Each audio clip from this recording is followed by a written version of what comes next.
మామగారు ఏం తెలివి తక్కువారు కాదండి. అత్తగారిని బయటికి పంపించేశారంటే ఏదో బలమైన కారణం అంటూ ఉండదు. ఏమిటయ్యా అలాగంటావు? ఆవిడ అసలే కుయ్యో మరోమంటూ నీ పంచం చేరితే నువ్వు ఆ దౌర్భాగ్యం వెనకేసుకొస్తావా? అలా నిలతి అంకుల్. డాడీ గొప్పతనం ఈయనకి అర్థమైనట్టు మాట్లాడుతున్నారు. గీత పార్వతం ఎక్కడ? లోపల ఉన్నారండి. పార్వతమా వచ్చారా అన్నయ్య? అన్నీ విన్నానమ్మా, నాతో చెప్పాడు. ఇక్కడ పరిస్థితులు ఎలా ఉన్నాయమ్మా? ఆయన చేసిన పని మంచి పని అన్నయ్య. నేను ఇక్కడికి రాకపోతే ఈ సంసారం కుక్కలు చింపిన విస్తరై ఉండేది. ఇంతకీ మీరు ఎక్కడి నుంచి రావడం? ఇంటి దగ్గర నుంచే. ఆయన భోంచేశారా అన్నయ్య? అయ్యో, వంట చేయబోయి చేతులు కాల్చుకున్నావమ్మా. చూడమ్మా, ఆ పరమేశ్వరుడికి నీ చేతి ప్రసాదం కావాలట. పప్పు, నెయ్యి, కొబ్బరికాయ పచ్చడి, గుమ్మడికాయ దప్పడం, గుత్తొంకాయ కూర ఇవన్నీ చేసి నిన్ను పట్టుకురమ్మన్నాడు.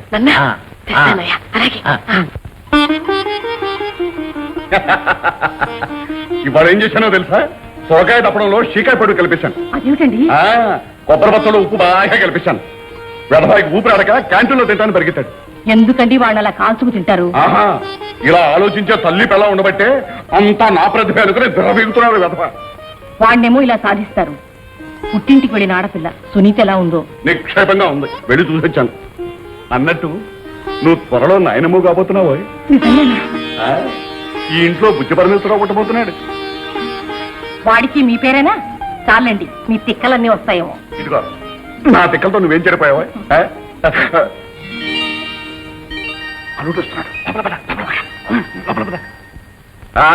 రావయా, రాలుడు. అమ్మాయి ఏం చేస్తుంది? నేను వచ్చింది మీ అమ్మాయి కోసం కాదండి, అత్తగారి గురించి. దాని విషయం నా దగ్గర చెప్పకు. చేసిన వధ పని చేసి నీతో రాయబారం పంపుతుందా? నేను ఇక్కడికి వచ్చినట్టు ఆవిడ తెలియదండి.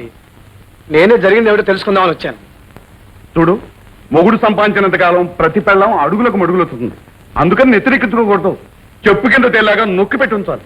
ఓహో, ఇవన్నీ అత్తగారి విషయంలో మీరు చేశారండి? నేను చేయలేదనుకో, అందుకేగా ఆలస్యంగా నెత్తికెక్కింది. అబ్బే, అత్తగారు అలాంటి పని.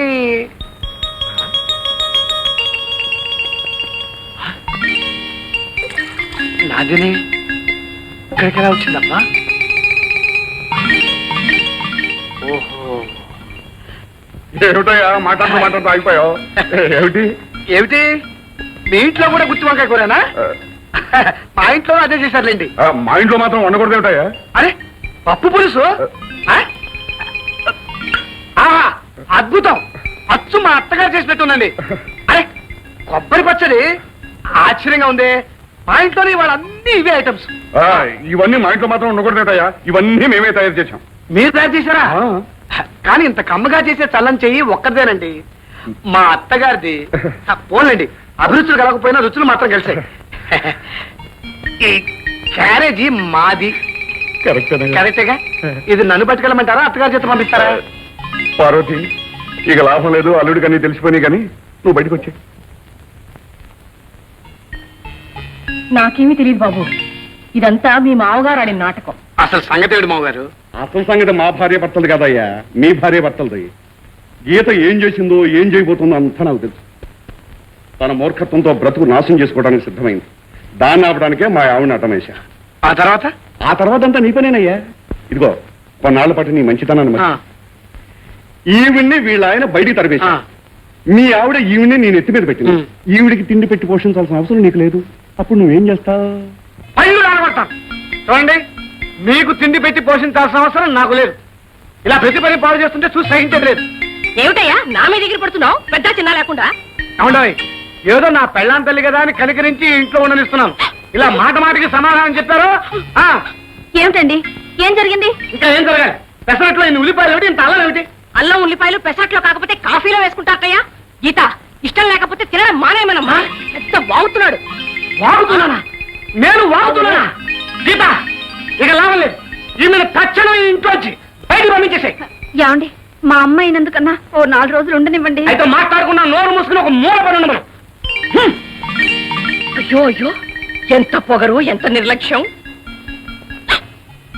మా వాదను బయటికి పంపేశారనేగా ఇంత చులకనగా చూస్తున్నారు. అమ్మా ఊరుకోమ్మా, ఆయన కోపం అంతా నా మీద. అయితే అది నా మీద చూపిస్తాడా? ఏం చేయమంటావమ్మా? కాస్త పరిస్థితి తెలిసి ప్రవర్తించాలి. ఆహా, ఇన్నేళ్ళు వచ్చాక నీ దగ్గర నేర్చుకోవాల్సిన కర్మ పట్టింది నాకు. అమ్మా అమ్మ, నన్నేం బతిమాలక్కర్లేదు. చేతనైతే నీ మోగుండి బతిమాలకు. ఇలా తిడుతుంటే పడి బ్రతికే కన్నా ఏ గంగలో దూకి చస్తే మేలు. అమ్మా నా మాట వినమ్మా, నీ కాళ్ళు పట్టుకుంటాను.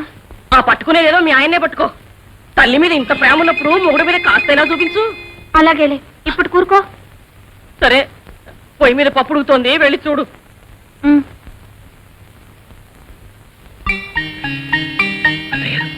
పాట నెంబర్ 1 గ్రాండ్ సక్సెస్. పెసరట్లు అద్భుతంగా ఉన్నాయి. అన్ని ఉల్లిపాయలు అల్లం బాగా తట్టించి వేడివేడిగా 2 తెచ్చిపెండి. వదినా, కావాలంటే నౌకరీ చేస్తాను, ఎవరి దగ్గర చేయి చాచమన్నా చేస్తాను, కానీ వేదికలెక్కి పాడలేను, పాడను. ఏమ్మా, నువ్వు పాడితే తప్పే ఉంది. నీ పాట వినాలని ఇప్పటికీ ఎంతో మంది ఆశపడుతున్నారు తెలుసా. నన్ను క్షమించన్నయ్యా, నా పాట ఒక్కరికే సొంతం. మాట పడలేక అక్కడి నుండి వచ్చేసానే కానీ అంత తెలిసినదాన్ని అక్కడే ఉండలేకపోయావా? సీత, నీకు కొన్ని విషయాలు అర్థం కావు, నువ్వు ఊరుకో. అభిమానం వేరు, అహంకారం వేరు. అతని అహంకారానికి తలంచలేక అది ఇక్కడికి వచ్చింది. దాన్ని అలా ఉంటుంది. వదిన మాటలు నువ్వేం పట్టించుకోకమ్మా. తప్పే ఉందన్నయ్య, భర్తను కాదని రావడం నాదే తప్పు. అక్కడ మరబొమ్మను కాను లేను, ఇక్కడ జీవత్యమల్లా బ్రతుకును లేను.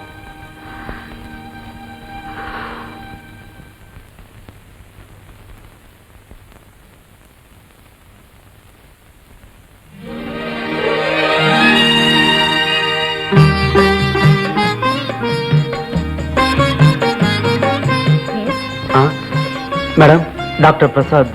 ఆయన రౌండ్స్కి వెళ్ళారు, కూర్చోండి. పర్వాలేదండి. పర్వాలేదు, కూర్చోండి. Rama,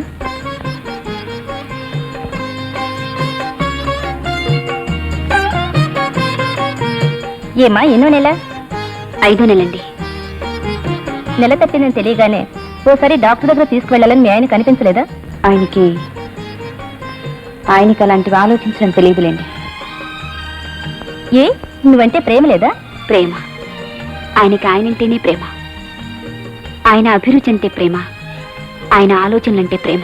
selfish man. తొలి కనిపంటే పెళ్ళని ఎంత గారాభంగా చూసుకోవాలి. ఈసారి వచ్చేటప్పుడు ఆయన్ని వెంట తీసుకురా, నేను చెప్తాను. ఏం చెప్తారు? ఏం చెప్తానా? ఏమయ్యా, భార్య అంటే వంట వండి పెట్టే దాసీది కాదు. ఆమె మంచి చెడ్డలు చూడాల్సిన బాధ్యత నీ మీద ఉంది.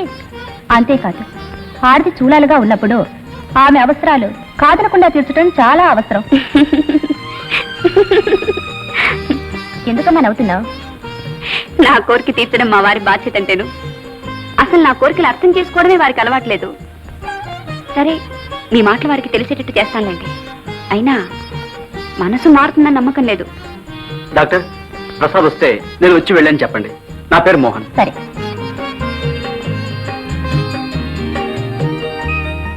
నెల తర్వాత కనిపించమ్మా. అంతవరకు ఈ మెడిసిన్స్ వాడు. వస్తానండి.